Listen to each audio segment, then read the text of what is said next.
बिस्मिल्लाहिर्रहमानिर्रहीम। अस्सलामु अलैकुम। उम्मीद है कि आप सब बखैर आफियत होंगे और जैसा कि हमारे आजकल हम काम करते हैं उन सब में मसरूफ़ होंगे and you all will be fine. So आज जिस टॉपिक पे हम डिस्कशन करेंगे और आज मैं जिस टॉपिक पे बात करूँगी और मैं जिस टॉपिक के बारे में अवेयरनेस देना चाहती हूँ वो है climate change. What's climate change? Climate change actually we can see from its name, यानी कि ये एक यानी कि हमारी आबो हवा में एक तब्दीली, it's like change in climate. तो क्लाइमेट चेंज की कॉजेज़ हैं। So first of all what's the causes of climate change? So they are global warming and also the pollution. But लेकिन ये दोनों चीज़ें हैं क्या, पोल्यूशन और ग्लोबल वार्मिंग? हमने इनका नाम काफ़ी बार सुना है, ये ग्लोबल वार्मिंग हो रही है या फिर पोल्यूशन काफ़ी ज़्यादा हो रहा है, और इस तरह हमने काफ़ी बार सुना है, लेकिन हमें ज़्यादा मालूम नहीं कि ये है क्या।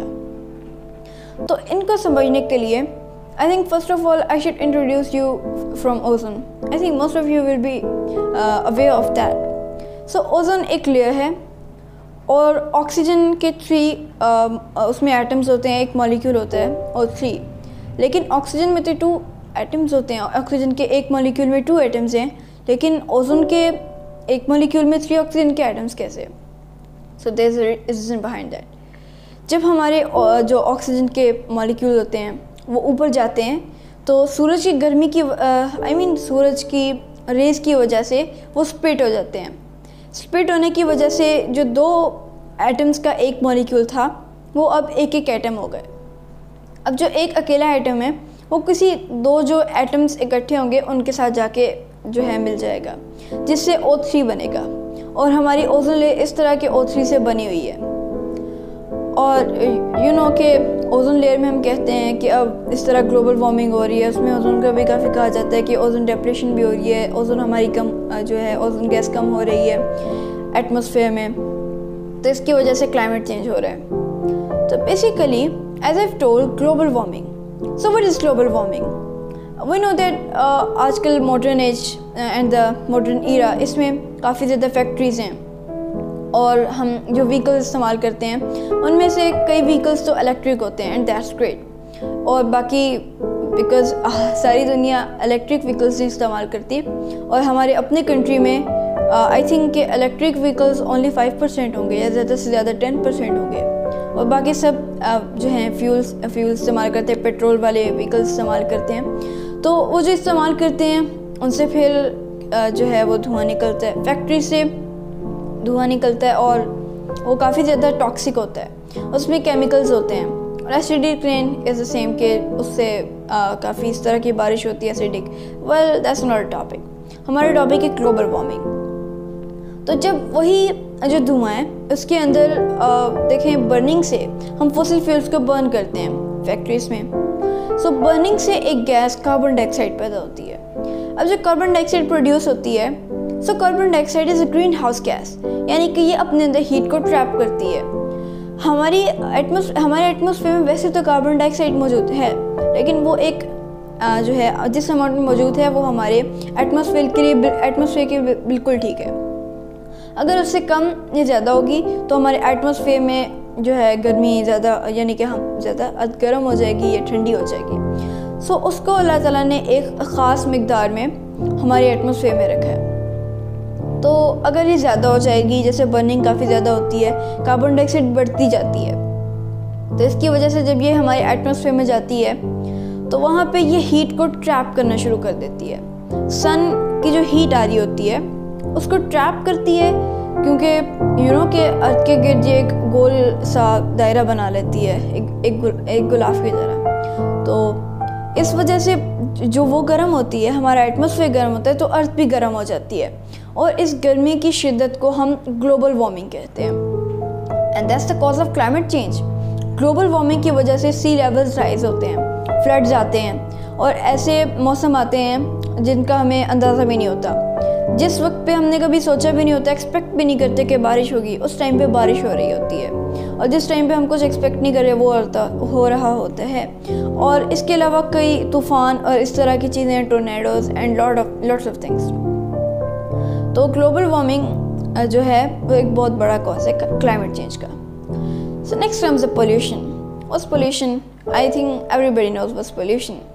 सो पोल्यूशन जो हम, जैसे मैंने बताया ग्लोबल वार्मिंग जैसे होती है इज़ द सेम, लाइक अगर आपने ग्लोबल वार्मिंग को समझना है सो मे बी पोल्यूशन को समझना इम्पोर्टेंट है। तो देखिए पोल्यूशन जो हम मैंने बताया जैसे फ्यूल वाले व्हीकल इस्तेमाल करते हैं और हम इस तरह की चीज़ें इस्तेमाल करते हैं, फ्यूल्स को बर्न करते हैं, पेपर को बर्न करते हैं, and they are lot of things, हम काफ़ी कुछ करते हैं। तो इस वजह से जो हम वहाँ पे हमारा जो लेफ्ट यानी कि जो हम वेस्ट होता है जो हम फैक्ट्रीज़ में जैसे जो वेस्ट, वैसे there are lots of types pollutions. जैसे एयर पोल्यूशन है, वो फैक्ट्री से निकलने वाला धुआं एयर पोल्यूशन है।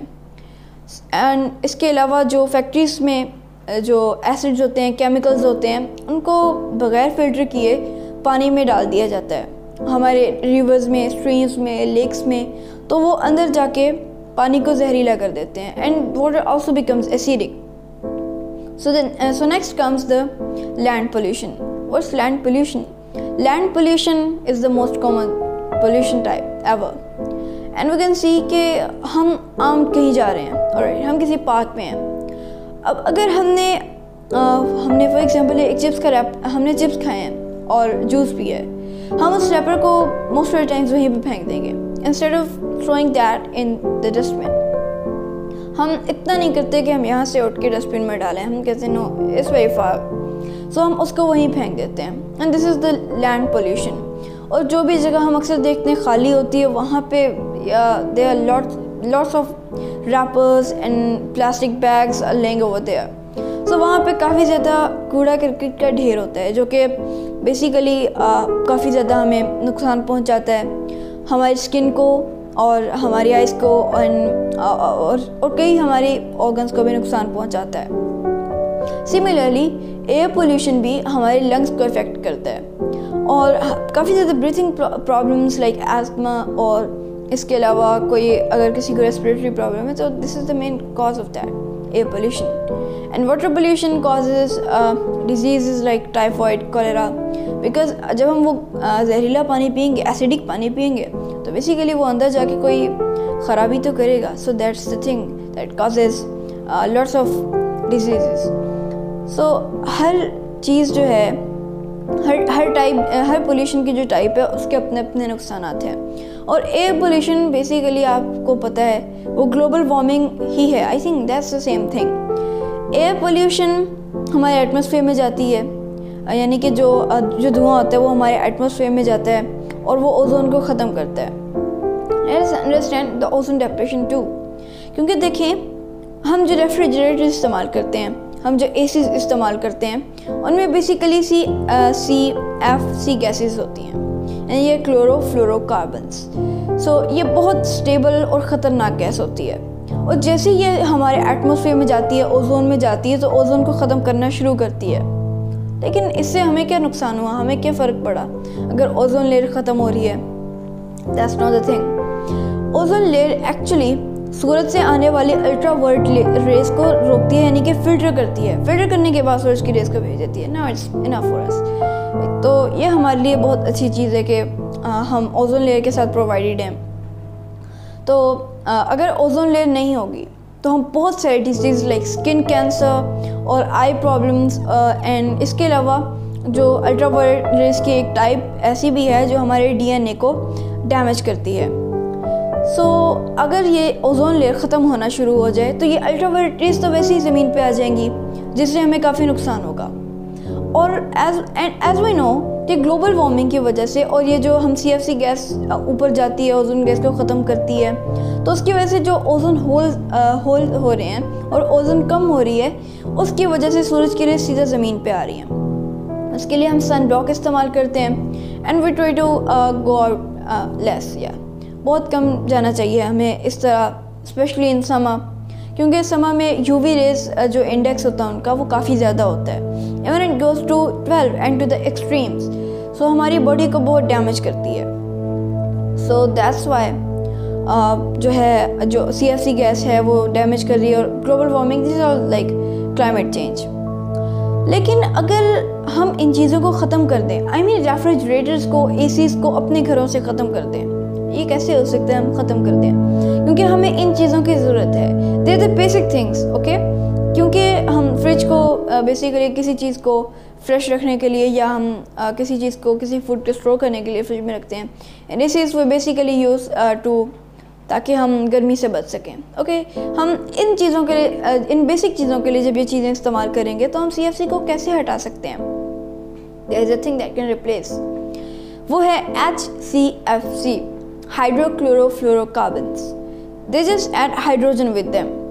लेकिन ये गैस CFC के मुकाबले में बहुत ज़्यादा, यानी कि उससे काफ़ी ज़्यादा अच्छी है और इतनी ओजोन के लिए इतना थ्रेट नहीं है like that of CFC। So हम HCFC को यूज़ कर सकते हैं instead of CFC। And as we know कि जैसे global warming, these are climate change, pollution, ये सब, and basic thing is that forms together is that climate change.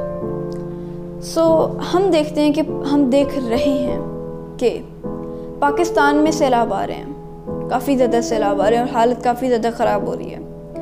तो इसकी जो बुनियादी वजह है वो है क्लाइमेट चेंज। और पाकिस्तान इस वक्त दुनिया के जो ममालिक हैं जिनमें क्लाइमेट चेंज काफ़ी ज़्यादा है, उनमें से वो 8वें नंबर पर मौजूद है जिसको क्लाइमेट चेंज से ज़्यादा ख़तरा है और जिसको ज़्यादा तबाह कर रहा है। सो पाकिस्तान 8th नंबर पे, यानी कि पहले 10 कंट्रीज़ में से वो 8 नंबर पे है। अब हम देख सकते हैं कि पाकिस्तान की कितनी बुरी हालत है और हमें कितना ज़्यादा लॉस भी हुआ है, जानी भी माली भी, दोनों लिहाज से हमें काफ़ी ज़्यादा लॉस हुआ है। सो क्या हम इसको रोक सकते हैं? यस, देयर इज़ अ वे। एक तरीका है, बल्कि कई तरीके हैं जिनसे हम रोक सकते हैं। सो फर्स्ट ऑफ ऑल लोग, हम क्या कर सकते हैं? हम बेसिकली ये कर सकते हैं कि फर्स्ट ऑफ ऑल लोग, हम जो इलेक्ट्रिक बल्ब्स यूज़ करते हैं तो हम उनमें LED बल्ब्स को एनर्जी सेवर्स को यूज़ किया करें instead of that other bulbs. उनकी जगह हम एनर्जी सेवर्स को यूज़ किया करें, ये हमारे एटमॉस्फेयर के लिए बहुत अच्छा है। And use HCFC instead of CFC as I told before. So इसके अलावा हम ये कर सकते हैं कि हम जो प्लास्टिक बैग्स हैं उनको भी रिड्यूस करें और जो है हम अपना भी ख्याल रखें और अपने दोस्तों तक भी इस बात को यानी कि इस बारे में बताएं और अवेयरनेस क्रिएट करें। एंड जो फैक्ट्रीज़ हैं वो ज़्यादातर फॉसिल फ्यूल्स के इस्तेमाल करती हैं, जिससे हमारे जो क्लाइमेट चेंज है वो वाक़ई हो रहा है। सो फॉसिल फ्यूल की जगह कई ऐसी चीज़ें आ चुकी हैं, इलेक्ट्रिसिटी से रिप्लेस हो चुकी हैं। अब जो चीज़ें फॉसिल फ्यूल से करते थे और फ्यूल से हो रही थी वो अब इलेक्ट्रिसिटी से भी हो रही हैं। Anything you can see, cars को ले लें, पहले सिर्फ पेट्रोल से चलती थी, अब इलेक्ट्रिक कार्स भी आ चुकी हैं। तो हमें इन चीज़ों को इस्तेमाल करना चाहिए to save a world, okay. ना सिर्फ हम अपने आप को सेव करें, ना सिर्फ अपने आप को बचाएं, बल्कि पूरी दुनिया को बचाएं। ना सिर्फ पाकिस्तान बल्कि पूरी दुनिया, द होल वर्ल्ड। और हम कैसे कर सकते हैं? By small steps I have told.